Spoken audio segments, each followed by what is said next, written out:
आदि विद्यार्थियों के कोचिंग के यूट्यूब चैनल में एक बार फिर से आपका स्वागत है। पिछली बार हमने जैन धर्म का पाठ फर्स्ट पढ़ा, उसमें महावीर स्वामी के जन्म और किस प्रकार उन्होंने ज्ञान की साधना के लिए प्रयास किए और 12 वर्ष के उपरांत उनको ज्ञान प्राप्त हुआ, उसके बारे में अध्ययन किया। और उसके अलावा हमने उसकी 5 शिक्षाओं के बारे में भी अध्ययन किया। 5वीं शिक्षा जो हमने बताई थी वो थी ज्ञान के प्रकार। और ज्ञान के प्रकार उन्होंने 5 प्रकार बताए थे। कौन कौन से बताए थे? पहला बताया था मति, दूसरा श्रुति जो सुनकर, तीसरा अवधि, चौथा था मना पर्याय जो दूसरे के मन से ज्ञान उद्गार होता है, जो हमारे को पता लगता है, मना पर्याय। और 5वां जो ज्ञान था कैवल्य। कैवल्य को महावीर स्वामी ने अंतिम और संपूर्ण ज्ञान कहा। अंतिम ज्ञान जिसे अपन कहते हैं या जिसे अपन संपूर्ण ज्ञान कहते हैं। और इसके बारे में महावीर स्वामी ने कहा कि ये जो ज्ञान है कैवल्य, ये केवल जैन तीर्थंकरों को ही प्राप्त हुआ है। जैन तीर्थंकरों, यानी जैन धर्म में जो 24 तीर्थंकर हुए हैं उनको ही कैवल्य प्राप्त हुआ है। कैवल्य ज्ञान हर किसी को प्राप्त नहीं होता। यहां तक अध्ययन हमने पिछले एपिसोड में किया था।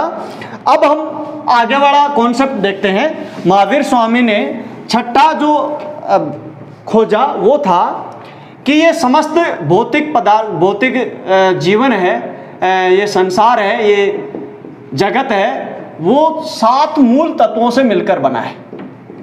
कितने तत्वों से मिलकर बना है? 7। तो उन्होंने 7 कौन से मूल तत्व खोजे जिनके माध्यम से ये पूरा संसार, ये जीवन चक्र चल रहा है। तो पहला मूल चक्र उन्होंने बताया जीव है। जीव माने उन्होंने व्याख्या की कि संसार में एक तत्व है जिसमें चेतना है। चेतना माने जिसमें आत्मा है, जो संचलन करता है, स्वतः संचलन करता है। तो चेतना या आत्मा वाले तत्व को उन्होंने क्या नाम दिया, क्या संज्ञा दी? जीव। ठीक है। दूसरा भौतिक संसार में जो उन्होंने खोजा उसका नाम दिया पुद्गल। और पुद्गल क्या है? तो संसार में जो चेतन तत्व है उसको जीव कहते हैं। तो जड़ तत्व को उन्होंने क्या कहा? पुद्गल कहा। तो ये चेतन तत्व है और ये जड़ तत्व, ये दोनों विपरीत है।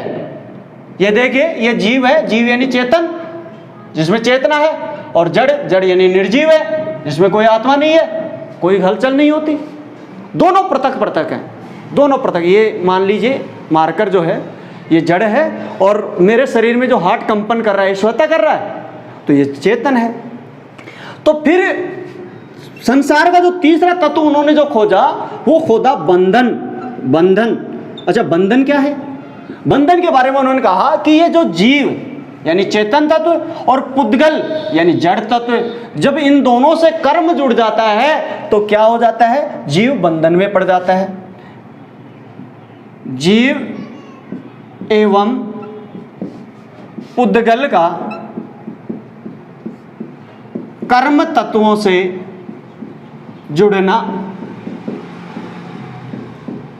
इसी चित्र के माध्यम से अगर बताऊं मैं आपको, तो ये बंधन हो गया। अगर जीव और जड़ दोनों चीजें जुड़ जाएंगी, जैसे मेरे साथ ये मार्कर है और मार्कर, मैं एक चेतन तत्व हूं, मार्कर निर्जीव है। अगर ये मेरे से जुड़ गया तो ये मेरा बंधन है, ये मेरा बंधन है। ये मोबाइल है, ये मेरा बंधन है। समझ में आ गया? जैसे ही जुड़ेगा ये बंधन हो जाएगा। चौथा तत्व उन्होंने जो खोजा वो था आश्रव। आश्रव क्या था? आश्रव का मतलब था कि कर्म तत्वों का जीव की ओर प्रवाह। जीव की ओर प्रवाह। अब देखो, कर्म क्या है? मेरा कर्म है पढ़ाई, आपका अध्ययन करवाना। तो अध्ययन जो मैं करा रहा हूं वो मेरे जीव, मेरी आत्मा से जुड़ जाता है, उस आत्मा की तरफ प्रवाहित होने लग जाता है। तो उस अवस्था को कहते हैं आसर्व। और ये भौतिक जगत की प्रत्येक प्राणी के ऊपर एक निश्चित घटना होती है कि आसर्व उस अवस्था से व्यक्ति गुजरता है। चलो साहब, आसर्व से गुजर गया। फिर उसके बाद में अगली अवस्था उन्होंने बताई संवर। संवर क्या है? सवर माने रुकना, स्टॉप। सवर का मतलब क्या होता है? स्टॉप। यानी जब कर्म है, कर्म तत्व है, वो जीव पुद्गल से रुकना, यानी जो कर्म तत्व है वो एकदम रुक जाएगा, जीव पुद्गल से रुक जाएगा। जैसे मैं पढ़ा रहा हूं, मेरा रेगुलर कर्म है, तो मैं पढ़ाने से रुक जाऊं, एकदम स्टॉप हो गया। तो वहां रुकने वाली जो स्थिति है, हर व्यक्ति रुक जाता है एक अवस्था में जाके, हर एक कर्म में विरक्ति आती है, उस अवस्था को वो बता रहे हैं। और रुकने के बाद में उन्होंने उनकी 7वीं अवस्था बताई, निर्जरा। निर्जरा क्या होती है कि आप रुक गए, अब वो कर्म उससे पृथक हो जाएंगे। मैंने पढ़ाना छोड़ दिया, पहली बात, और मैं पढ़ाना ही बंद कर दिया, ये दूसरी अवस्था है। तो निर्जरा क्या है कि कर्म तत्वों का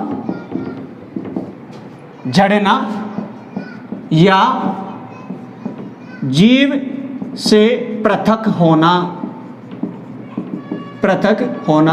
अब देखो, कर्म एक ही नहीं रहता, कर्म अनेक होते हैं। जैसे मैं आपको अध्ययन करा रहा हूँ, ये एक कर्म है। दूसरा मतलब मैं खाना खा रहा हूँ, ये भी एक कर्म है।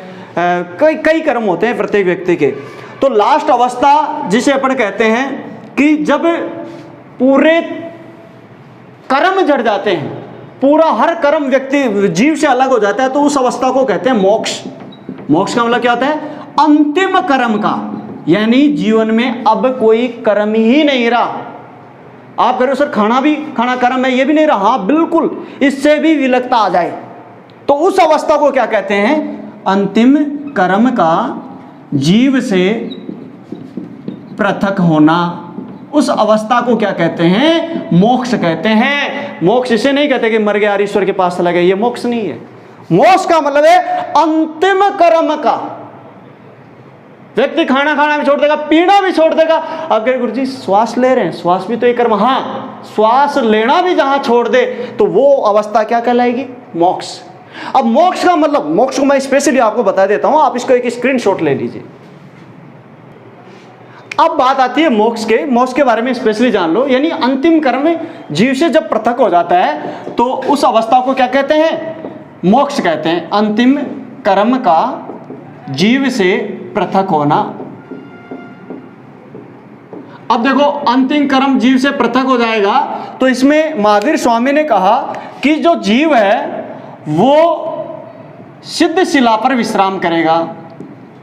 सिद्ध शिला पर विश्राम करता है, ऐसी अवस्था को क्या कहते हैं? मोक्ष कहते हैं। और इसके बारे में क्या बताया कि जीव जो है आवागमन के चक्कर से मुक्त हो जाता है, चक्कर से मुक्त हो जाता है, उसे क्या कहते हैं? मोक्ष कहते हैं। और चौथी अवस्था उन्होंने बताई कि जीव अनंत चतुष्टय को प्राप्त होता है। अनंत चतुष्टय को प्राप्त होता है। अनंत चतुष्टय क्या होता है? 4 अनंत चतुष्टय उन्होंने बताए। कौन कौन से हैं?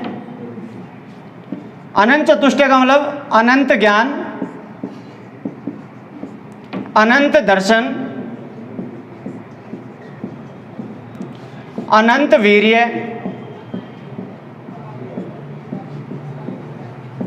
या बल, जिसे अपन कहते हैं तेज, और अनंत सुख। इसको व्यक्ति प्राप्त कर लेता है, तो अनंत चतुष्टय को प्राप्त कर लेता है। इसका आप स्क्रीनशॉट ले सकते हो। अगला महावीर स्वामी का जो कॉन्सेप्ट था वो अनेकांतवाद। अनेकांतवाद और शाद्वाद दोनों को एक साथ मिलकर आप पढ़ोगे तो अच्छे से समझ में आ जाएगा। देखो, अनेकांतवाद जो था वो तत्व मीमांसीय सिद्धांत था। कौन सा सिद्धांत था? तत्व मीमांसीय सिद्धांत। और जो शाद्वाद जो था वो ज्ञान मीमांसीय सिद्धांत था। अब आप ये कहोगे गुरुजी तत्व मीमांसीय सिद्धांत और ज्ञान मीमांसीय सिद्धांत क्या होते हैं? चलो ज़्यादा गहराई में ना जाके मैं हल्का सा आपको बता देता हूँ, ताकि आपको ये ना लगे भाई गुरुजी को नहीं आता। जहाँ साइंस के माध्यम से धर्म की व्याख्या की जाती है वो तत्व मीमांसा कहलाती है। जैसे आप डायरेक्ट ये कह रहे हो कि भाई पूरा भौतिक संसार इनसे मिला है, अणु परमाणु से, ये तत्व मीमांसा सिद्धांत।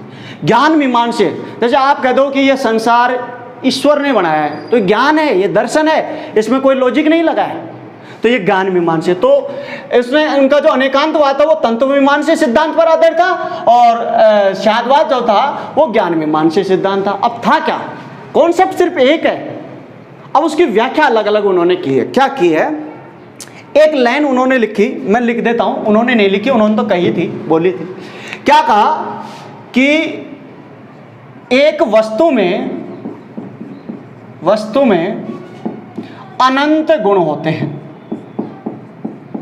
व्यक्ति में होते हैं, वस्तु का मतलब हर चीज में, इसमें भी अनंत गुण है। अब नहीं सर इसमें एक ही गुण है, लिख सकता है। अब अल्लाह दूसरा गण तेरे मार के मारू फेंक के, ये तीर का भी काम कर सकता है, ये आंख भी फोड़ सकता है, कुछ भी कर सकता है, इसके अनंत गुण है। अब तुम्हारे को एक ही नजर आता है, तुम्हारी सोच एक की है, तो मैं क्या कर सकता हूं उसमें। वो कह रहा है महावीर स्वामी, मैं कुछ नहीं कर रहा है यहाँ पे। तो अनंत गुण होते हैं, ये बात कही। अब इसकी दो तरीके से व्याख्या की। क्या व्याख्या की, अनेकांतवाद में उन्होंने कहा कि कुछ गुण जो होते हैं वस्तु के, वो तो होते हैं शाश्वत होते हैं। शाश्वत यानी निरंतर, नित्य होते हैं, कभी भी परिवर्तनशील नहीं होते, हमेशा एक ही बने रहेगा। कुछ गुण तो क्या होंगे, शाश्वत होते हैं, नित्य होते हैं, या फिर अपरिवर्तनशील होते हैं। अपरिवर्तनशील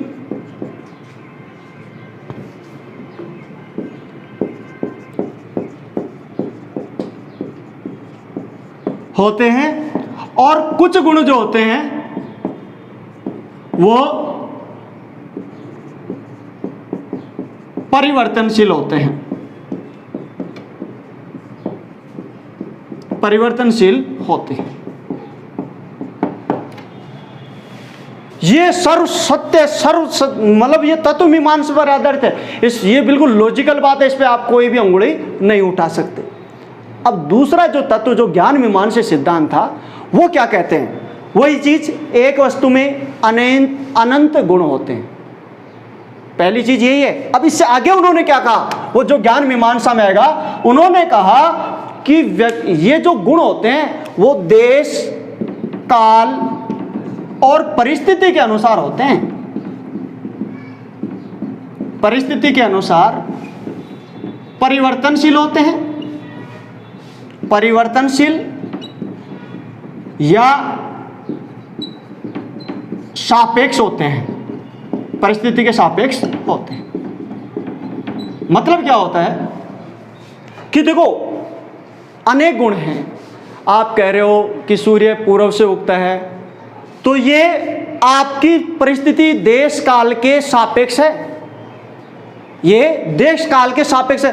हर गुण जो है, आप किसी को गुण कह रहे हो वो अवगुण भी माना जा सकता है, और जिसे आप अवगुण कह रहे हो, जैसे मान लीजिए आप एक चीज को सोचो, आज हमारे यहाँ पे शराब पीना हमारे समाज में ज्यादातर मतलब अवगुण माना जाता है, लेकिन पाश्चात्य देश इसे सही मानते हैं। हमारे बुजुर्ग जो थे घूंघट प्रथा को बहुत अच्छा मानते थे। कोई मुंह अगर औरत जो पर्दा हटा लेती थी तो उसे बहुत गंदा और नीच माना जाता था, जबकि आज इसकी मांग उठ रही है। तो आप ये नहीं कह सकते कि मैंने कोई चीज कही वो बिल्कुल शाश्वत है, सत्य है। नहीं, तुमने जो बात कही वो उस परिस्थिति के अनुसार, उस समय के अनुसार, उस एंगल से सापेक्ष हो सकती है। दूसरे एंगल से जैसे आप देखोगे वो चेंज हो जाएगी।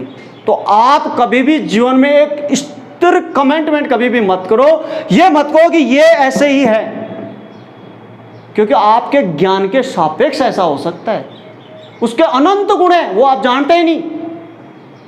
अज्ञानी है जो इस बात से भिड़ जाते हैं कि मैंने कहा यही होगा, मैंने ये कहा यही होगा। उसका दूसरा आयाम वो छिपा लेते हैं, या फिर उस दूसरा आयाम उनको वो नजर नहीं आता।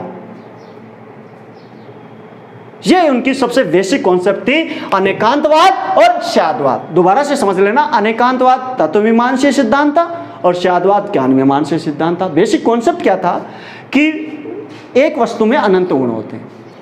अनेकांतवाद में उन्होंने कहा कि कुछ गुण शाश्वत, नित्य और अपरिवर्तनशील होते हैं, जबकि कुछ गुण क्या होते हैं, परिवर्तनशील होते हैं।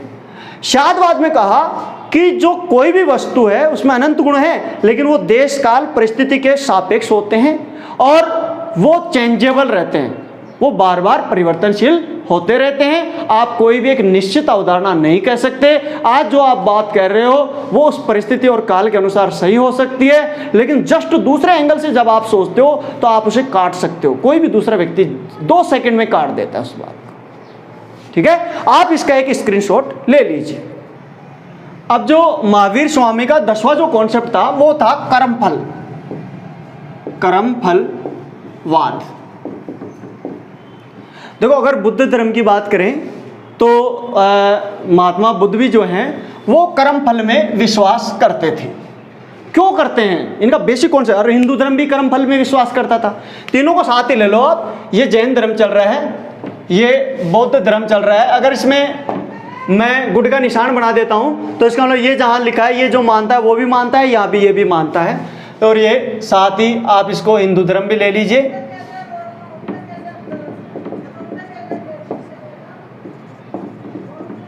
तो ये तीनों कर्मफल पे विश्वास करते थे। श्री कृष्ण भगवान ने कर्मफल का सिद्धांत भी दिया था। कर्मफल क्यों मानते हैं? क्योंकि जो भी धर्म है वो इस बात को मानता है कि अगर कोई जीव कर्म नहीं करेगा तो उसका अस्तित्व हो ही नहीं सकता, क्योंकि जीव का आना और जाना ये कर्म से ही जुड़ा रहता है। दूसरा, पुनर्जन्म की अगर बात करें, पुनर्जन्म की, तो ये पुनर्जन्म को स्वीकार करते हैं। बौद्ध धर्म भी पुनर्जन्म को स्वीकार करता है और हिंदू धर्म भी पुनर्जन्म को स्वीकार करता है। लेकिन यहां अंतर था। यहां अंतर क्या था कि बौद्ध धर्म जो यहां पे सबसे अच्छा कॉन्सेप्ट जो था बौद्ध धर्म का था। मैंने आपको पहले एपिसोड में बताया था, बौद्ध, यहां हिंदू धर्म आत्मा का पुनर्जन्म बताता है। एकदम झूठी बकवास चीज है। और बौद्ध धर्म इसलिए प्रचलित हो गया कि ये जो ज्ञान मीमांसा का सिद्धांत था इसको तत्व मीमांसा में चेंज करके और उसने व्याख्या की, आत्मा का पुनर्जन्म नहीं होता। किसका होता है? कर्म का होता है। अधूरी वासना का पुनर्जन्म होता है, अहंकार का पुनर्जन्म होता है। कैसे? जैसे मान लीजिए आपने इस जन्म में बहुत तगड़ी साधना की, टीचर की आप बहुत अच्छे से तैयारी कर रहे हो, बहुत अच्छे से आपने काफी महारत हासिल कर ली, लेकिन आपका टीचर में सिलेक्शन नहीं हुआ।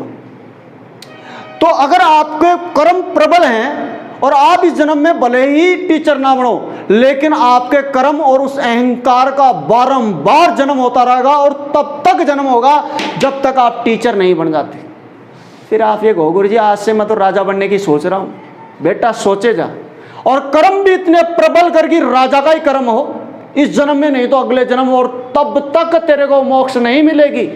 ये मैं नहीं कह रहा, महात्मा बुद्ध कह रहा है। उस अहंकार का तब तक दमन नहीं होगा जब तक तू राजा नहीं बन जाता। अब मोदी ने पिछले जन्म में सोच रखा था। तो यहां कर्म का और अहंकार का पुनर्जन्म होता है, और ये सबसे सटीक व्याख्या थी। और यहां हिंदू धर्म में एक झूठी व्याख्या थी, आत्मा का पुनर्जन्म, एकदम बहका रहे थे। तो इसलिए ये यहां पे सिद्ध हो गया था। महात्मा बुद्ध जो तत्व मीमांसा सिद्धांत जो इन्होंने दिया बड़ा प्रबल था।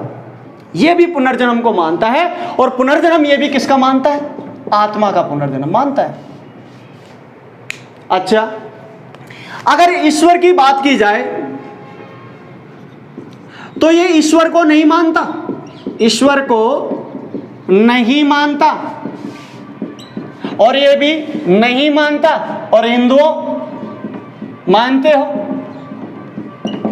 अच्छा, ये ईश्वर को नहीं मानता, ईश्वर की जगह किसको मानता है? महावीर स्वामी को मानता है। सर्वोच्च पद जिसे कहते हैं कैवल्य, इसको कहते हैं जिन्न। जिन्न की उपाधि दी गई। महावीर स्वामी को सर्वोच्च मानते हैं, ये महात्मा बुद्ध को सर्वोच्च मानते हैं। और महात्मा बुद्ध को क्या उपाधि दी? अरहत की उपाधि दे दी। किसकी उपाधि दे दी? अरहत की उपाधि दे दी। और यहां पे हिंदुओं का कॉन्सेप्ट जो था वो त्रिदेव का, मैंने आपको पहले भी बताया था। तो त्रिदेव कॉन्सेप्ट था, ब्रह्मा विष्णु और महेश। तो ये ईश्वर को नहीं मानते। अब बात करते हैं देवताओं की। देवताओं की तो ये देवताओं को मानते हैं, देवताओं को मानते हैं, लेकिन देवताओं का जो स्थान है वो महावीर स्वामी या जिन से नीचे है, जिन से नीचे। मतलब वही बुराई जो हिंदू धर्म में, वही बुराई यहाँ भगवान मान रहे हैं, भगवान की सेवाओं के लिए कौन मान रहे हैं? देवता। और यहाँ जिनके पाए किसे मान रहे हैं? देवता। और यहाँ पे कोई देवता नहीं, ना कोई भगवान, ना कोई देवता, ना कोई आत्मा। अच्छा, अनात्मवादी अगर उसकी बात की जाए, आत्मा की बात की जाए, तो ये आत्मा को मानते हैं। मैंने आत्मा को बता दिया, हाँ ये बता दिया ना, आत्मा को मानते हैं, आत्मा को मानते हैं। और ये ऐसे कहते हैं, महावीर स्वामी ने कहा कि प्रत्येक जीव में, प्रत्येक जीव नहीं, मैं कहूं प्रत्येक वस्तु में आत्मा होती है।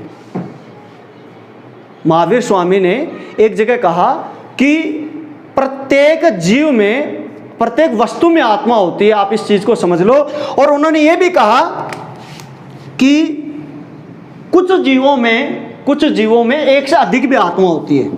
कुछ जीवों में, ये बड़ा अद्वितीय कॉन्सेप्ट था, एक से अधिक आत्मा होती है। एक से अधिक गुरुजी, हाँ दो आत्माएं मेरे अंदर, मैं नहीं कह रहा, ये कह रहा है एक से अधिक आत्मा भी होती है। जबकि ये जो है महात्मा बुद्ध की अगर बात की जाए तो वो अनात्मवादी सिद्धांत था। ये आत्मा को अनात्मवादी यानी आत्मा को नहीं मानता था। पुनर्जन्म तो कर रहा है, लेकिन पुनर्जन्म किसका हो रहा है? कर्म का। यहां पुनर्जन्म किसका हो रहा है? आत्मा का। यहां पुनर्जन्म आत्मा का हो रहा था। तो ये बेसिक कॉन्सेप्ट। अब आप इस बौद्ध सबसे ऊंचे क्यों गया? क्योंकि वो व्यवहारिक था और उसके कॉन्सेप्ट बिल्कुल पृथक थे। उसने अपने आप को सिद्ध करके बताया कि जो तुम बता रहे, या दो चीजें होती हैं। बहुत विद्वान आदमी ने कहा था, हमारे एक भाई साहब ने बताया था कि अगर आप वास्तव में किसी दूसरे आदमी को मात दे रहे हो तो दो स्टाइल होती हैं। एक तो विपरीत स्टाइल, आप उसके बिल्कुल विपरीत जाओ, अगर वो ये मान रहा है तो आप उसको विपरीत मानो, या एक उसकी कॉपी कर जाओ, बिल्कुल सेम कॉपी कर जाओ। तो ये दो चीजें हैं। तो ये अनात्मवादी थे और हिंदू धर्म आत्मा को मानता है, आत्मा को मानता है। लेकिन हिंदू धर्म एक जीव में, एक जीव एक आत्मा का कॉन्सेप्ट मानता है, आत्मा को मानता है। तो कर्मफल, पुनर्जन्म, ईश्वर, देवता, आत्मा, ये सभी कॉन्सेप्ट मैंने आप एक साथ तीनों धर्मों के बता दिए। आप इसका एक स्क्रीनशॉट ले लीजिए। इनका लास्ट जो कॉन्सेप्ट था बेसिक, जो मैंने प्रारंभ में बताया, अहिंसा पर। अहिंसा, सर्वोच्च अहिंसा का जो रूप जहाँ अपने को देखने को मिलता है, वो सर्वोच्च अहिंसा कहाँ देखने को मिलता है? जैन धर्म में। देखो, अगर बौद्ध धर्म की बात करें तो वहाँ व्यवहारिक अहिंसा पर बल दिया गया। व्यवहारिक अहिंसा पर कैसे? जैसे महात्मा बुद्ध ने भी जो पशु बलि और ये वैदिक कर्मकांड थे, इनके ऊपर विरोध जताया था। तो इनके साथ ही देख लो, वेदों को ये अप्रमाणिक मानते हैं, अप्रमाणिक। जबकि हिंदू धर्म में क्या माना जाता है? प्रमाणिक और शाश्वत माना जाता है, अपौरुषेय माना जाता है, ईश्वर के द्वारा रचित माना जाता है। बौद्ध धर्म में भी अप्रमाणिक माना जाता है। इन दोनों में ये पशु बलि की अगर बात की जाए, पशु बलि पर भी प्रतिबंध मानते हैं, प्रतिबंध लगाते हैं। और महात्मा बुद्ध है, बौद्ध धर्म भी इस पर प्रतिबंध लगाता है, ठीक है। जबकि हिंदू धर्म पशु बलि को उचित मानता है और वेदों को क्या मानता है? प्रमाणिक मानता है। अब यहाँ क्या होता है, महात्मा बुद्ध से एक बार आनंद ने पूछा कि प्रभु, कोई जीव अगर मर गया, क्या मांस किसी भी अवस्था में सेवन नहीं करना चाहिए? महात्मा बुद्ध से पूछा गया तो उन्होंने कहा कि देखो, वैसे किसी जीव को तो नहीं मारना चाहिए, हिंसा नहीं करनी चाहिए, लेकिन अगर कोई जीव मर ही जाए तो उसे खाने में भी कोई बुराई नहीं है। कोई जीव मर ही जाए तो उसे खाने में क्या बुराई है? यहां उन्होंने एक तरह से हिंसा को मौन समर्थन दे दिया। बाद में फिर मरे हुए जीव को लेके आएंगे, अब वो क्यों मारेंगे? कोई दूसरा मार के दे देगा, काट के दे देगा, उन्हें तो मांस खाना है। और जो आपने महात्मा बुद्ध की मृत्यु के बारे में, जब मैंने आपको निर्वाण के बारे में बताया, तो आपको बताया भी था कि सुअर का मार्दव खाने से पावापुरी में उनको उदर पीड़ा होती है और फिर वहाँ उनकी मृत्यु हो जाती है। लेकिन अगर जैन धर्म की बात करें तो वहाँ सर्वोच्च अहिंसा देखने को मिलती है। सर्वोच्च अहिंसा का मतलब क्या था कि वो यहाँ तक कि खेती भी वर्जित कर देते थे, खेती। और युद्ध तो वर्जित था ही था, लेकिन खेती को भी वर्जित कर दिया। इसीलिए कृषक वर्ग जो था वो जैन धर्म से नहीं जुड़ पाया। क्यों? क्योंकि कृषक जैसे ही खेती में हल चलाएगा तो कई कीटों का नाश होगा, कई जीव मरेंगे, तो यहाँ खेती भी वर्जित थी। और यही यूपीएससी आईएएस 2013 में क्वेश्चन पूछा गया, एक कथन था और एक कारण था। कथन में दे रखा था जैन धर्म से कृषक वर्ग नहीं जुड़ पाया। कारण में दे रखा था क्योंकि खेती के द्वारा कीटों की हिंसा होती थी और ये जैन धर्म में वर्जित था। फिर उसके ऑप्शन थे, ऑप्शन ए, कथन व कारण दोनों सही है और कारण कथन की सही व्याख्या करता है। ऑप्शन बी, कथन व कारण दोनों सही हैं कि लेकिन कारण कथन की सही व्याख्या नहीं करता। ऑप्शन सी, कथन सही है कारण गलत है। ऑप्शन डी, कारण सही है कथन गलत है। इसमें ऑप्शन ए सही था, कथन व कारण दोनों सही है, कृषक वर्ग नहीं जुड़ पाया। क्यों? क्योंकि जैन धर्म का सर्वोच्च हिंसा का रूप था और वो ये था कि आप खेती भी नहीं कर सकते क्योंकि उसमें कई जीवों का हानि होती है। आज भी अगर आप देखते हो तो जैन संत ही एकमात्र संत हैं जो आज भी नग्न पांव ही चलते हैं।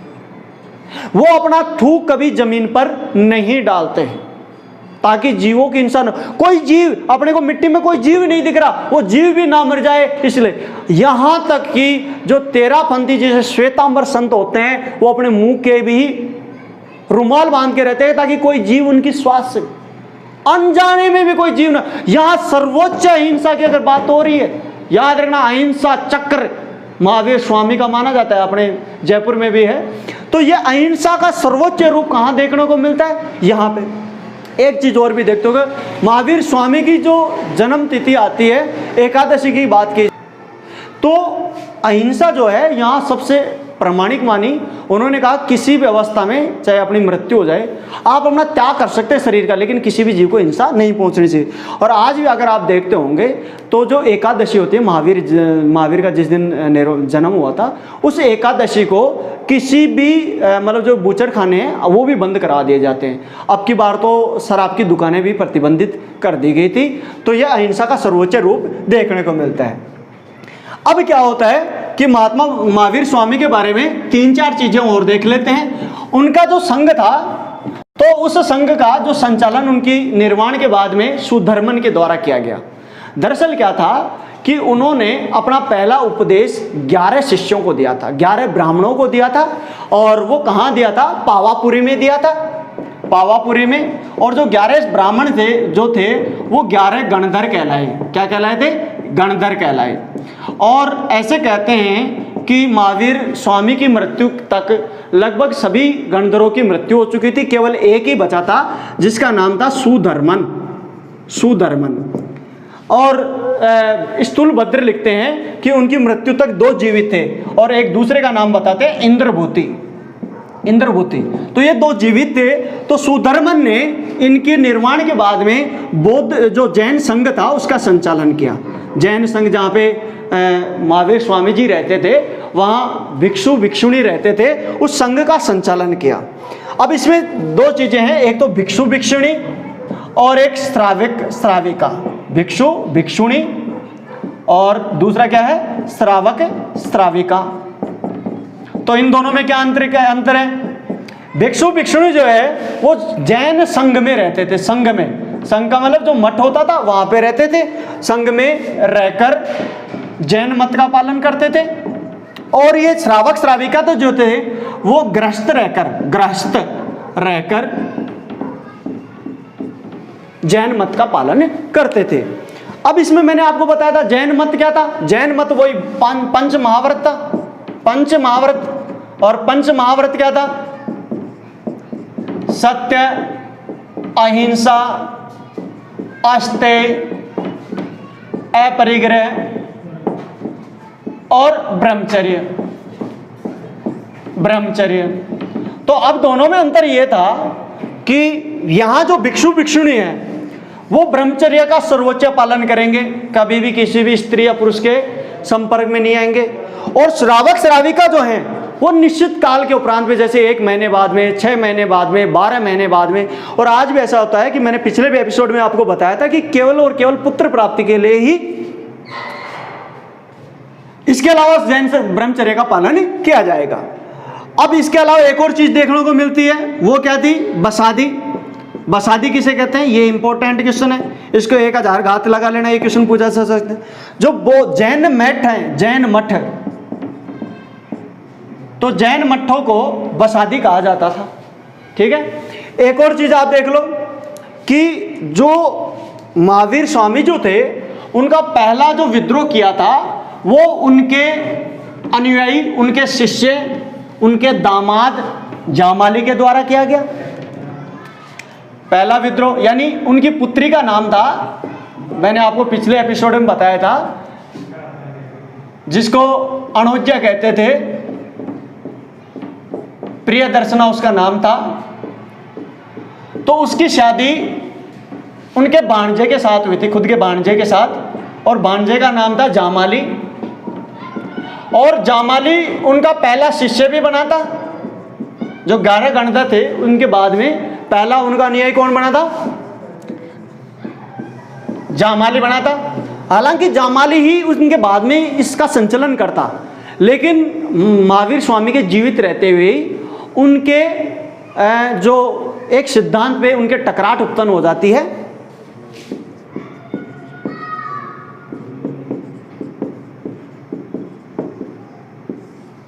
अकर्मण क्रियावाद सिद्धांत पे महावीर स्वामी और उनके बीच मतभेद हो जाता है, और उन्होंने एक अलग सिद्धांत दिया, बहुरतवाद। बहुरतवाद। अब ये अकर्मण क्रियावाद तुम्हारे कोई काम का तो नहीं है, लेकिन फिर भी मैं तुम्हें बता देता हूं, क्योंकि तुम सोचोगे भाई गुरुजी को नहीं आता। महावीर स्वामी ने कम से कम आधे कर्म रोक दिए थे। क्यों रोक दिए थे? उनका बेसिक जोर था अहिंसा पर, तो उन्होंने खेती वर्जित कर दी, उन्होंने युद्ध वर्जित कर दिया। तो अब वो ये कहने लग गए, दूसरी तरफ उनका एक दूसरा सिद्धांत था कर्मफलवाद। वो किस पे जोर देते थे कि आप कर्म करोगे तो उसका परिणाम मिलेगा। तो जामाली ने कहा कि प्रभु, आप एक तरफ अकर्मण का उपदेश दे रहे हो कि साहब ये अकर्मण क्रिया हैं, आपको खेती नहीं करनी, युद्ध नहीं करना, लेकिन एक बात बताओ, कोई आदमी पैदा ही किसान के घर में हुआ है, आज तो फिर भी कोई भी पेशा कर सकता है, कोई क्षत्रिय के घर में ही पैदा हुआ है तो कार्य तो करेगा। तो आपने तो अकर्मणवाद कर दिया, यहां एक क्रिया भी करो और कर्म भी मत करो। यहां पे केवल व्यापार पर बल दिया जाता था। जैन धर्म जो है वो केवल व्यापार पर ही बल दे रहा है, खेती वर्जित कर दी, युद्ध वर्जित कर दिया। तो अकर्मण क्रियावाद सिद्धांत को लेकर महावीर स्वामी जामाली को संतुष्ट नहीं कर पाए, और जब संतुष्ट नहीं कर पाए तो वो उससे पृथक होकर और उन्होंने एक सिद्धांत प्रतिपादित किया जिसका नाम था बहुरतवाद। और बहुरतवाद क्या था? यानी बहु यानी अनेक, रतवाद यानी अनेक क्रियाकलापों में, अनेक कर्मों में संलग्न होना। उन्होंने कहा कि आप कोई भी कर्म करो, लेकिन उस कर्म में असंलग्न होकर आप कोई भी कार्य कर सकते हो, उसका कोई भी पाप आपको नहीं मिलता है। तो ये उनके पहले शिष्य थे और इस प्रकार उनका विद्रोह हुआ था। अब जब महावीर स्वामी की मृत्यु हो जाती है तो उनकी मृत्यु के बाद में उनकी 2 बौद्ध संगीतियां भी आयोजित की जाती हैं। आप इसका एक स्क्रीनशॉट ले लीजिए। अगर बात की जाए प्रथम बौद्ध संगति, प्रथम जैन संगति की, तो प्रथम संगति जो थी वो 298 बीसी में हुई। कब हुई? 298 बीसी में। कहाँ पे हुई? पाटलिपुत्र में हुई। पाटलिपुत्र में, पाटलिपुत्र उस टाइम चंद्रगुप्त मौर्य की राजधानी थी। चंद्रगुप्त मौर्य चाणक्य जी का जो शिष्य है, चंद्रगुप्त मौर्य के दरबार में आयोजित की गई, और इसकी अध्यक्षता जो की थी वो स्थूलभद्र ने की। अध्यक्षता किसने की? स्थूलभद्र ने अध्यक्षता की, और इसका जो उपाध्यक्ष जो था वो भद्रभाऊ था। भद्रभाऊ।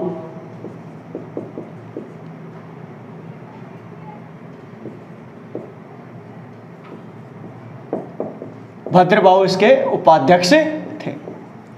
अब इसमें क्या हुआ? प्रथम बौद्ध संगति में जो आयोजन हुआ, इसमें 2 चीजें हुई। एक तो इसमें जो जैन साहित्य था इसका संकलन किया, और जैन साहित्य के 12 अंग का संकलन किया गया, और इसमें जो बौद्ध जैन धर्म था वो 2 भागों में बट गया।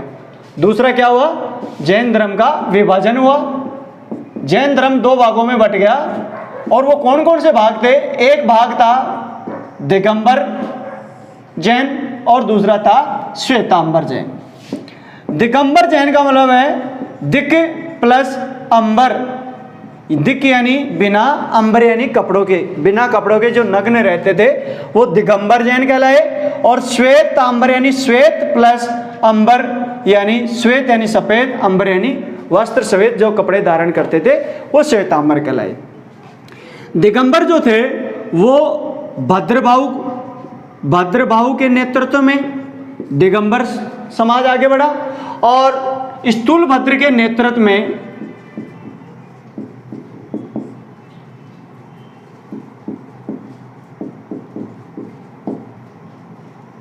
श्वेतांबर जैन धर्म की स्थापना हुई।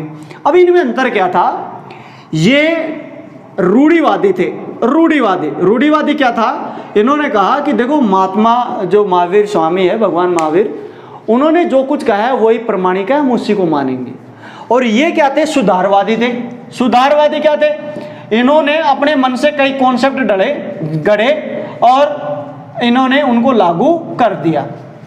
तो ये रूढ़िवादी थे और ये क्या थे? सुधारवादी। ये ऐसे मानते थे कि महिलाओं को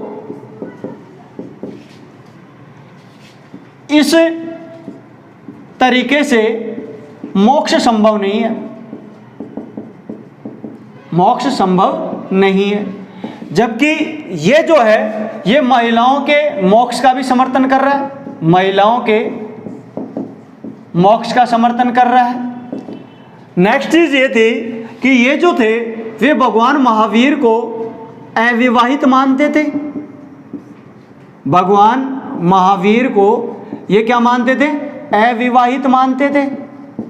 जबकि अगर इनकी बात की जाए तो ये भगवान महावीर को विवाहित मानते थे। क्या मानते थे? विवाहित मानते थे। और ये जो थे ये आगम साहित्य को नहीं मानते थे।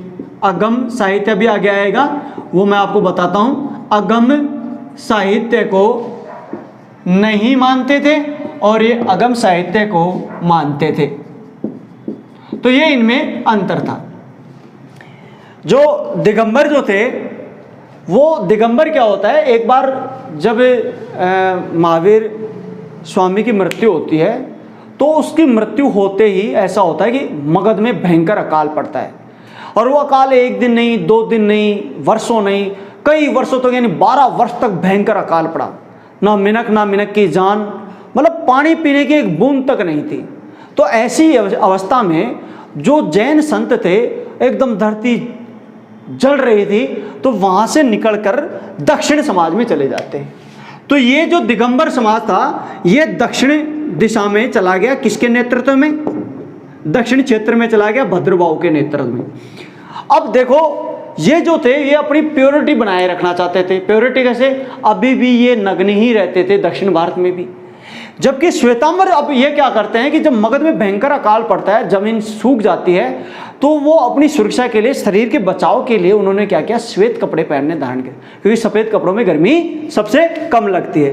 तो मगध में अकाल के कारण ये ऐसा करते हैं। नहीं, इससे पहले जो भिक्षु भिक्षुणी हुआ करते थे जैन धर्म के, वो नग्न ही रहते थे। तो इसके 2 टुकड़े इस कारण से होते हैं। तो ये प्रथम बौद्ध संगति में हुआ। तो आप इसका स्क्रीनशॉट ले लो, फिर द्वितीय बौद्ध संगति की बात। अब अगर बात की जाए दिगंबर की, तो दिगंबर आगे चल के 3 भागों में डिवाइड हुआ, 20पंथी, तारापंथी और तेरापंथी। जबकि श्वेतांबर भी 3 भागों में विभाजित हुआ। कौन कौन से में? पुजेरा जिसे मंदिर मार्गी कहते हैं, डंडेरा जिसे स्थानकवासी भी कहते हैं, और थेरापंथी। ये तो आपने सुना होगा, पुजेरा मंदिर मार्गी। यानी इसके बाद में फिर महावीर स्वामी को भगवान मान के उसकी पूजा करने लगे, उसका मंदिर बनाने लगे, तो ये मंदिर मार्गी थे। और थेरापंथी जो थेरा मैंने अभी आपको बताया, थेरा एक याद रखना, मैं बीच में शायद बताया नहीं पाया। थेरा किसे कहते हैं? बौद्ध आचार्य होता है जो घूम घूम के उपदेश देता है। ओ सॉरी, जैन आचार्य है जो घूम घूम कर उपदेश देता है, उसे क्या कहते हैं? थेरा कहते हैं। इसके स्टार लगाना है, ये क्वेश्चन पूछा जाएगा। अब अगर द्वितीय बौद्ध संगति की बात की जाए तो द्वितीय जैन संगति, तो द्वितीय जैन संगति 512 ईस्वी में हुई। कहाँ पे, कब हुई? 512 ईस्वी में। ये ईसा पूर्व हुई थी, 250 ईसा पूर्व, 298 ईसा पूर्व, यानी 300 साल पहले ईसा के। और ये ईसा के 500 साल बाद में, यानी दोनों में 800 साल का अंतर हो गया था। और ये कहाँ आयोजित की गई? वल्लभी में आयोजित की गई, किसी दरबार में आयोजित नहीं हुई। वो पिछली जो बौद्ध संगति थी वो चंद्रगुप्त मौर्य के दरबार में आयोजित की गई थी, और ये जबकि वल्लभी थी कहीं भी आयोजित नहीं की गई थी। और इसमें जो इसकी जो अध्यक्षता की थी वो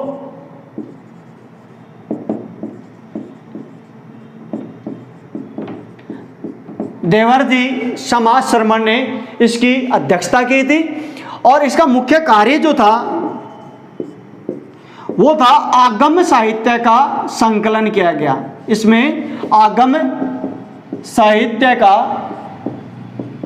संकलन किया गया। अभी जो मैंने आपको पहले बताया था, आगम साहित्य का संकलन द्वितीय बौद्ध संगति में हुआ। और पहली बौद्ध संगति में क्या हुआ था? 12 अंग जोड़े गए थे। कितने अंग जोड़े गए थे? 12 अंग जोड़े गए थे पहली बौद्ध संगति में। अब इसमें क्या हुआ? द्वितीय कार्य ये हुआ कि जो 12वां अंग जो था, 12वां अंग वो खो गया था, लुप्त हो गया था कहीं। तो उसमें 12वें अंग की जगह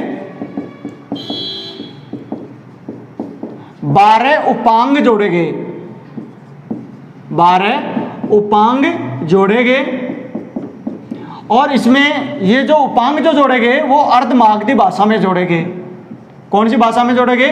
अर्धमागधी भाषा में 12 उपांग जोड़े गए। तो इस प्रकार ये द्वितीय बौद्ध संगति आयोजित थी। अब देखो, प्रथम बौद्ध संगति की अगर बात की जाए तो इसी के साथ आप पहले इसका स्क्रीनशॉट ले लो। अब बात करते हैं महावीर स्वामी के अनुयायी शासक, कौन कौन से शासक जो जैन धर्म का पोषण किया। तो उनमें बिंदुसार, उदयन, अजातशत्रु, चंद्रगुप्त मौर्य। चंद्रगुप्त मौर्य तो बहुत ज़्यादा सर्वोपरि रूप से इसको मानता था जैन धर्म को। और इन्होंने अंतिम रूप से, मतलब अपने अंतिम समय में राजकार्य अपने पुत्र बिंबिसार को छोड़ के उनके हवाले कर दिया और जैन भिक्षु बन के कर्नाटक श्रवण बेलागला में चला गया। जैन भिक्षु का रूप धारण किया था इनने और राजकार्य छोड़ के कर्नाटका चले गए, श्रवण बेलागोला, और वहां पे उन्होंने संलेखना विधि द्वारा अपना शरीर त्याग दिया। अब ये संलेखना क्या होता है, ये भी क्वेश्चन पूछा जाता है और ये काफ़ी विवादों में भी रहा। अभी संलेखना का मतलब क्या होता है कि जब किसी भी अवस्था में आप इस जन्म से परिपक्व हो जाते हैं, जब आप इस जीवन से संतुष्ट हो जाते हैं, आपको ये लगता है कि आपका जीवन का कोई और औचित्य नहीं रहा है और अब आपका जीवन का उद्देश्य पूरा हो चुका है, तो आप एक सीधी विधि यहाँ पे जैन धर्म द्वारा दी गई है, वो है संलेखना। क्या है कि आप भूखे और प्यासे रहकर अपने शरीर को धीरे धीरे डिक्रीज करो और फिर आप निर्वाण को प्राप्त हो जाओ। जब गंभीर बीमारी हो जाती है, ज़्यादा वृद्धावस्था हो जाती है और जब व्यक्ति संपूर्णता को प्राप्त कर लेता है तो ऐसा करता है। चंद्रगुप्त मौर्य ने मौर्य साम्राज्य की स्थापना की, अपना पुत्र जब बड़ा हो गया तो उसको राजा बना दिया, फिर उसके बाद में उसका जीवन का उद्देश्य कंप्लीट हो गया तो वो उसको छोड़ के चला जाता है और संलेखना विधि द्वारा अपना जीवन त्याग देता है। इसके अलावा संलेखना चंद्रगुप्त मौर्य के पुत्र बिंबिसार, खारवाल नरेश, खारवेल जो शासक था, कलिंग का शासक खारवेल, वो भी इनके शिष्य थे, और अमोघ वर्ष ये भी इनके शिष्य थे, अनुयायी थे, जिन्होंने इसको प्रचलित किया था। अब इसमें बिंबिसार, अजातशत्रु ये काफ़ी प्रसिद्ध, उदयन, प्रद्योत ये काफ़ी इसके प्रसिद्ध शिष्य रहे हैं। एक प्रद्योत और हैं, प्रद्योत, तो इनके ऊपर भी क्वेश्चन पूछा जा सकता है। इसके अनुयायी शिष्य, आप इसका स्क्रीनशॉट ले लीजिए। अब बात करते हैं जैन धर्म के योगदान की। तो योगदान की बात करें तो पहला योगदान इनका रहा कि इन्होंने, जैन धर्म ने एक आडंबर विहीन और एक सरल धर्म दिया, सरल और आडंबर विहीन धर्म दिया, जिसमें कोई कर्मकांड नहीं था, कोई वैदिक कर्मकांड, कोई पशु बलि, कोई जादू टोना टोटका, ऐसा कुछ भी नहीं था। तो आदमी की आत्मसंतुष्टि बनी रही, तो यहाँ से आत्मसंतुष्टि का विकास हुआ। दूसरा, इसका अगर योगदान की बात करें तो इसमें नैतिक मूल्यों का समर्थन दिया गया। नैतिक मूल्य कौन कौन से थे, जैसे सत्य हुआ, अहिंसा हुआ, ऐसे अनेक नैतिक मूल्यों का विकास हुआ, जिससे व्यक्ति का नैतिक उत्थान पतन हुआ और पराभाव की जो भाव है, परमार्थ का जो भाव है वो भी व्यक्ति में उत्पन्न हो गया। तीसरा इनका जो योगदान था वो शादवाद और अनेकांत शादवाद का इनका जो व्यवहारिक सिद्धांत था अनेकांतवाद वो काफी प्रचलित रहा। चौथा इनका जो योगदान था स्थापत्य कला में योगदान दिया। स्थापत्य कला में जैसे 3 चीजें आपको याद रखनी है, ये तो बहुत ज्यादा क्वेश्चन पूछा था। श्रावण बेलागोला में 57 फीट ऊंची बाहुबली की मूर्ति है। बाहुबली की मूर्ति आदि तीर्थंकर जो पहले तीर्थंकर थे उनके पुत्र बाहुबली की मूर्ति है, जिनकी प्रत्येक 12 वर्ष में एक बार महाराज्य मस्तकाभिषेक किया जाता है। बहुत बड़ा उत्सव होता है। ये जो मूर्ति थी वो राजमल गंग शासक था, गंग शासक राजमल, उस राजमल का एक मंत्री था चामुंड राय, उस चामुंड राय के द्वारा निर्मित की गई। तो ये क्वेश्चन कई बार पूछा गया, श्रवण बेलागोला के मंदिर का निर्माण किसके द्वारा किया गया? गंग शासकों के द्वारा या फिर चामुंड राय। ये याद रखना, राजमल का ये मंत्री था, 57 फीट ऊंची है, ये काफी बार पूछा गया। इसके अलावा रणकपुर और देलवाड़ा राजस्थान के जो मंदिर हैं, जैन मंदिर स्थापत्य कला का आदित्य नमूना है। ये राजस्थान जी के में मैं आपको पढ़ाता भी हूँ, इनके बारे में स्पेशली लिखाता हूँ। तीसरा इन्होंने मथुरा व अमरावती शैलियों में जो भगवान महावीर थे इनकी मूर्तियों का निर्माण कराया। इसके साथ ही साथ जो 24 तीर्थंकर थे इनकी मूर्तियों का भी निर्माण करवाया। तो ये दोनों शैलियाँ विकसित हुई, मथुरा और अमरावती शैलियाँ क्या हैं? यानी मथुरा में जो पहली मूर्तियां बनी वो मथुरा शैली में विकसित हुई और अमरावती में जो शैलियां बनी मूर्तियां बनी वो शैली कौन सी कहलाती है? अमरावती। पांचवा जो योगदान था वो था चित्रकला का विकास। चित्रकला का विकास यहाँ पे क्या हुआ कि वाघ और जो एलोरा की गुफाएं हैं उसमें भगवान महावीर और तीर्थंकरों से संबंधित चित्रकारी भी की गई। छठा इनका शिक्षा में योगदान दिया गया। जैन धर्म में क्या हुआ कि शिक्षा के केंद्र स्थापित किए गए, विद्यालय स्थापित किए गए। जो जैन शिक्षा के केंद्र होते थे उन्हें उपासना कहा जाता था। तो ये रट लेना, मैंने 3 चीजें बता दी हैं, थेरा, उपासना और बसादी। इनको बार बार देख लेना। थेरा किसे कहते थे? उपदेशक को, जो घूम घूम कर उपदेश देता था, आचार्य जो शिक्षा ज्ञान की बातें कहते था उसे थेरा कहते थे। बसादी कैसे कहते थे? जैन मठ को क्या कहते थे? बसादी कहते थे। और शिक्षा के केंद्र को क्या कहते थे? उपासना। तो इनमें से कोई ना कोई क्वेश्चन पूछा जाएगा। और 7वां जो जैन धर्म का योगदान था वो अर्थव्यवस्था का विकास था। इन्होंने कृषि जैसे कार्यों को छोड़ के और व्यापार को प्रोन्नति दी और सेवा सेक्टर पर ज्यादा बल दिया। आप इसका स्क्रीनशॉट ले सकते हो। करते हैं बौद्ध और जैन धर्म की समानता पर। इन दोनों में क्या समानता थी? पहली समानता की बात करें तो पहले सबसे बड़ी समानता ये थी कि ये जो दोनों संस्थापक थे, बौद्ध धर्म का महात्मा बुद्ध और जैन धर्म का महावीर स्वामी, ये दोनों ही क्षत्रिय राजकुमार थे। क्या थे? क्षत्रिय राजकुमार थे। पहली समानता ये देखने को मिलती है। दूसरी समानता की बात करें तो दोनों ही अनीश्वरवादी थे, यानी महात्मा बुद्ध और महावीर स्वामी दोनों ईश्वर में विश्वास नहीं करते थे। तीसरा नास्तिक दर्शन था। नास्तिक यानी किसी भी प्रकार की आस्था पर ये बल नहीं देते थे। चौथा ये वेदों को अस्वीकारते थे, वेदों को अप्रमाणिक मानते थे, उन्होंने कभी दोनों ने स्वीकार नहीं किया। चौथा दोनों ही कर्मफलवादी थे, कर्मफल के सिद्धांत को मानते थे। पांचवा पुनर्जन्म को स्वीकार करते थे दोनों। छठा धार्मिक आडंबर जो हुए जैसे पशु बलि हुई, हिंसा हुई, जादू टोने टोटके, इनका विरोध किया इन्होंने। सातवां सामाजिक असमानता पर, सामाजिक समानता पर बल दिया। असमानता नहीं, सामाजिक समानता पर बल दिया। और जो वर्ण व्यवस्था थी इसका विरोध इनके द्वारा किया गया। आठवां नैतिक मूल्यों पर बल दिया गया। और नौवां जो आर्थिक सुदृढ़ता थी उस पर भी इनके द्वारा बल दिया गया। तो ये दोनों समानता, ये दोनों धर्मों में एक साथ समानताएं अपने को देखने को मिलती हैं। आप इसका स्क्रीनशॉट ले लो। अब हम अंतिम तौर पे जैन धर्म और बौद्ध धर्म में क्या क्या असमानताएं थी वो एक साथ देख लेते हैं। पहली जो असमानता थी अहिंसा को लेकर थी। अहिंसा को लेकर जैन धर्म बिल्कुल अतिवादी थे। वो किसी भी प्रकार की हिंसा का समर्थन नहीं करते थे, चाहे वो आत्मसुरक्षा, जबकि ये उदारवादी थे, आत्मरक्षा के लिए हिंसा का प्रयोग कर सकते थे। दूसरा ये था कि इन्होंने मांस पर पूर्णतः प्रतिबंध लगा दिया, जबकि ये मांस खाने की अनुमति देते थे। दूसरा इनमें अंतर था मोक्ष की व्याख्या पर। जो महावीर स्वामी थे उसने मोक्ष की पूरी व्याख्या की, जैसे मैंने आपको बताया जीव, पुद्गल, बंधन, आसर्व, संवर, निर्जर और निर्जरा और मोक्ष, इस प्रकार ये क्रम से चला, लेकिन इन्होंने मोक्ष की ठीक से व्याख्या नहीं की। तीसरी चीज, तीसरा अंतर ये था कि ये वस्तुओं को नित्य और क्षणिक दोनों मानते थे। नित्य यानी कुछ गुण नित्य भी होते हैं, उसको कुछ परिवर्तनशील भी होते हैं। जबकि महात्मा बुद्ध की बात की जाए बौद्ध धर्म ने, तो पूरे संसार को क्षणिकवाद कहा कि कोई भी चीज नित्य है ही नहीं, वो हर क्षण चेंज होती रहती है। चौथी अगर अंतर की जाए तो ये आत्मा को नित्य मानते थे, शाश्वत मानते थे, वो हमेशा बनी रहेगी, और यहाँ पे आत्मा को नित्य नहीं माना गया। पांचवा जो अंतर की बात की जाए, ये देवताओं के अस्तित्व को स्वीकार करते हैं, यानी देववाद को मानते हैं। ये कहते थे कि जो जिन होता है, सबसे ऊपर महावीर स्वामी जिन था, और जिन की सेवा करने के लिए देवता थे, जबकि ये देवताओं को नहीं मानते हैं। अब छठे अंतर की बात की जाए तो जैन धर्म का जो विस्तार हुआ वो केवल भारत में ही हुआ, भारत से बाहर इसका विस्तार नहीं हुआ। जबकि बौद्ध धर्म बहुत ब्रॉड लेवल पे फैला, ये दक्षिण देशों में जैसे इंडोनेशिया, जावा, सुमात्रा, ये सभी जो द्वीप हैं, म्यांमार, थाईलैंड, बर्मा, श्रीलंका, इसके अलावा ऊपर मालदीव, ऊपरी देशों में जैसे जापान, कोरिया, चीन, मंगोलिया, इनमें बहुत वृहत रूप से ये फैला और इसने भारत की बहुत ज़्यादा प्रसिद्धि भी की। और सातवां जो इनमें अंतर था कि जो बौद्ध धर्म था, इसने निम्न धर्म को, अपने निम्न जातियों को, दलितों को अपने गले लगाया और इसने वर्ण व्यवस्था का कठोर तरीके से विरोध किया।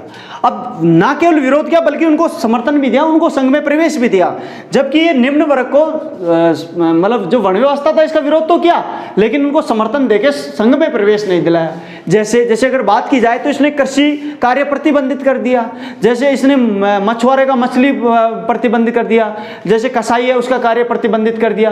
तो निम्न वर्ग जो था वो इससे अपने आप ही दूर हो गया इसके सिद्धांतों के कारण ही। तो ये दोनों में अंतर है। अब ये जो जैन धर्म है वो लगभग कंप्लीट हो गया है, और अगला पॉइंट हम जल्दी ही कोई अगले से निर्धारित करते हैं, शायद आधुनिक हिस्ट्री ले सकते हैं। बहुत बहुत धन्यवाद। इसको लाइक और सब्सक्राइब करें।